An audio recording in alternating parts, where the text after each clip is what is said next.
Hi everyone, we take pleasure in greeting you all to the third episode of Marktalks. For this episode, we have Mr. Priyank Ahuja, who is currently inspiring thousands of youngsters by his words by being a mentor and a key speaker in more than 150 webinars. He is an alumnus of Indian School of Business and is currently working as a product manager at Accenture since 2017. Welcome, sir. We feel extreme delight in having you here with us, and we really hope that you, along with your family, are keeping safe. We'd really appreciate if you can say a few words about yourself before starting with the interview. Sure. Thank you so much for inviting me. So I am Priyank Ahuja. I have around 14 years of work experience, and I started my journey by doing the BTEC from JP Institute of Information Technology in 2007. I graduated and I started my career with Nokia, a product-based company. Then I moved to the ZTE, which is again a product-based company, but operating in the Chinese market. Then I joined Vodafone as an operation manager, but I also worked onto the profile of product marketing, taking care of the prepaid, postpaid, and data products for a couple of circles of India. Then I also worked in TCS as a pre-sale consultant and account manager, taking care of the global telecom operators like AT&T and Sprint PCS US, Safaricom Kenya, Vodafone UK, and Optus Australia.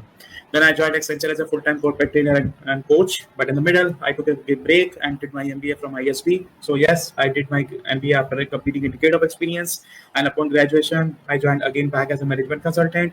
And since last 11 months, I'm working as a product manager role with Accenture right now and taking care of the e-learning based attack content of Accenture internal employees. So that was about my professional journey. On top of that, I was associated with a couple of societies like 180 Degrees Consulting, the Bridge Project, Shri Ram Consulting and Research Center, and a couple of DU consulting clubs also, and provide the mentorship and career guidance to the students. I'm also a content creator, writing the content on the LinkedIn so that I can help the young students and you can say the early working professionals so that they should not face any kind of problems while navigating their career path and develop those skills on time so that they will find their right job within the shortest span of time. So that was my quick introduction. That's a quite great journey you had. Yes. And I must believe that you have a lot of experience. Let's just start with the interview on this note. Yeah, definitely MBA helps to get into management consulting or product management or other roles also. Why it helps? First of all, let me clarify what MBA teaches you. MBA teaches you the concepts which you can handle your business in a perfect way. In fact, when you do the MBA, you will being taught and get exposed to the latest management practices which is being adopted into the Indian market as well as abroad.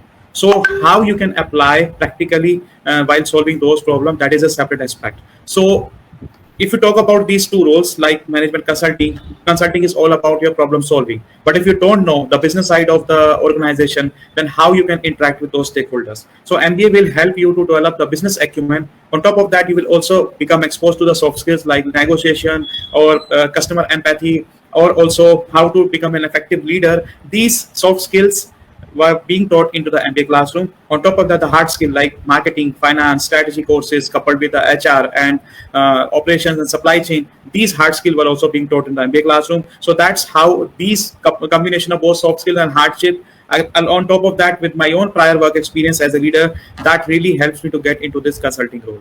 Regarding the product management, so product management is different aspects. Ideally, MBA is not mandatory for that. Let me clarify this. But if you have a product mindset, you think from a product and how the customer will take benefit and value from this particular product, then anybody can be with the right fit. But as I have the exposure in product-based companies and both service-based companies, so I found myself easy to make a transition into the product management role. And yes, ISB really helps to get into these two roles here. Okay, great.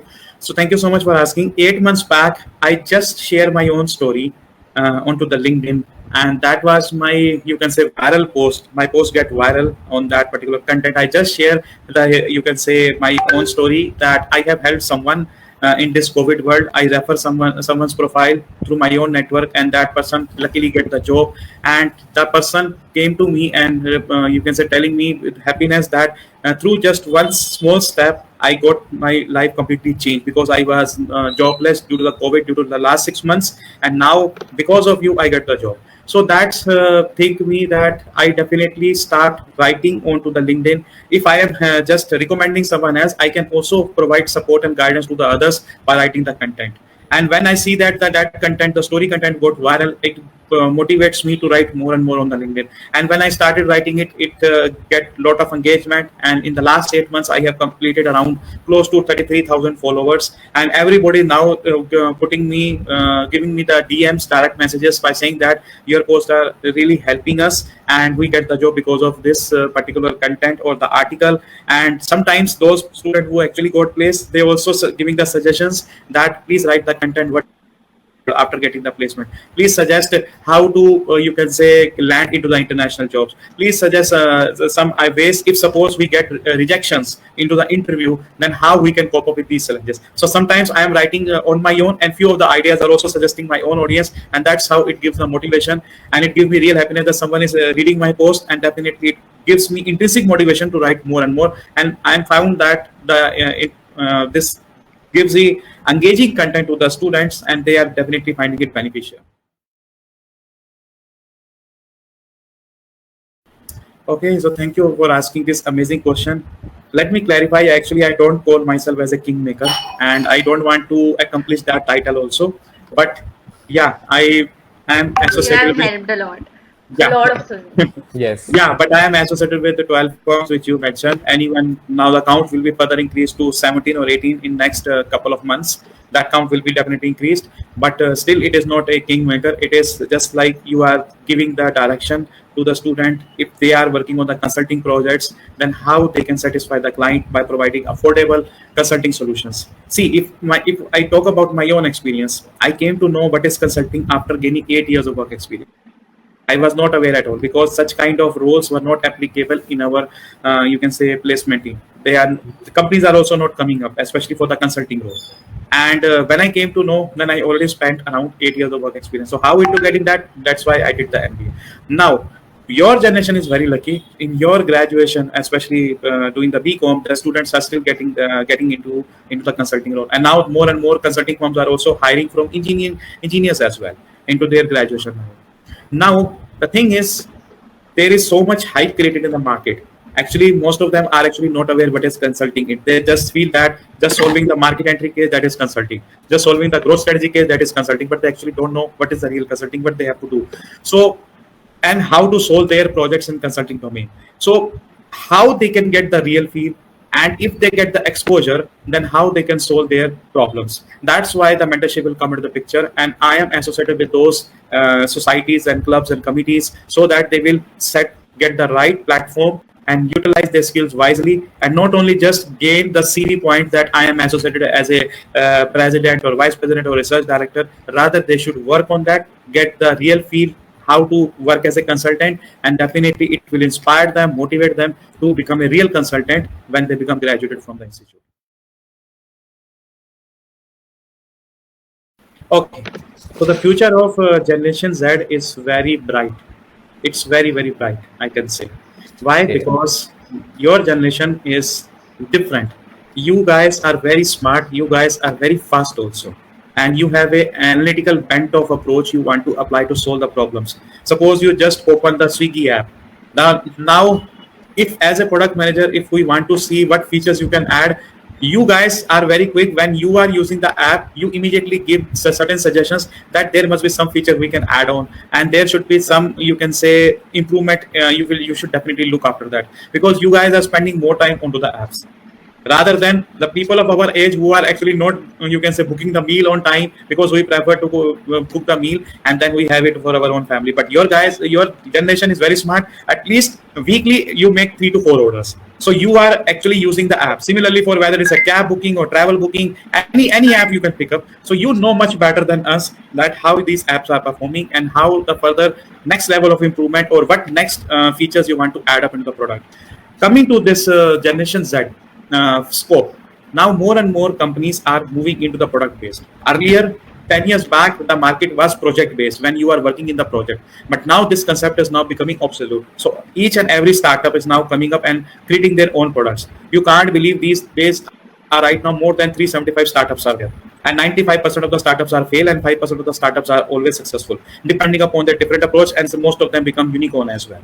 So if you give the right, you can say, suggestions and improvement, then definitely it makes wonder in the market. That's why majority of the startups are hiring Generation Z candidates, because they can give the right feedback what your generation wants, and your generation is very high in volume.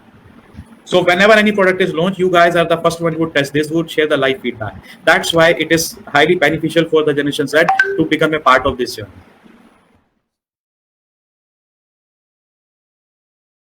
Okay. Thanks for asking this great question. So first of all, I would like to tell you here is that job market has been completely changed because of COVID. Earlier, the companies were actually preferring hard skill. They don't prefer soft skill with you can say higher weightage. They give more weightage to the hard skill. Soft skill were also necessary, but 90% weightage they give onto the hard skill. But nowadays, because of COVID, now they are focusing more on soft skill, like 60% to 70% they are focusing on soft skill, and rest on the hard skill. Why? Because these skills are really important, because this will help you to become adaptive to the new change coming into the market.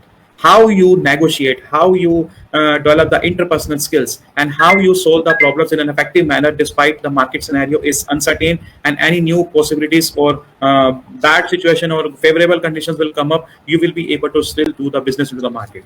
Because hard skills become obsolete after a certain point of time, but soft skill will always remain as it is. And the best soft skill in the market is right now is your negotiation skills, your networking, able to convince other and sell the product through effective communication. That are the best soft skill available in the market.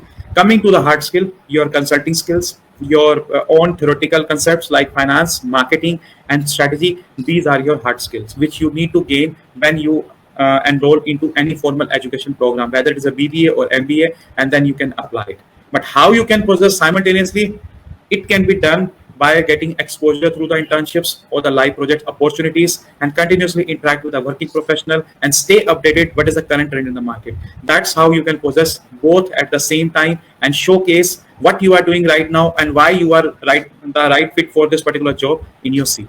So that's how you can possess both at the same time. But not only just possess, you have to showcase and justify why you will be considered as a preferred candidate, because you have these skills built during this particular timeline.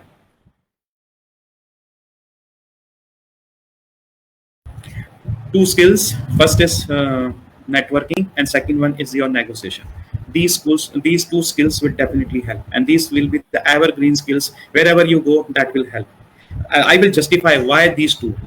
First is networking. Networking is not just you are just connecting with me today, and thereafter 1 year you will again connect with me, and for suppose getting for job and all, and you can say asking to just review the CV. This is not actually not networking.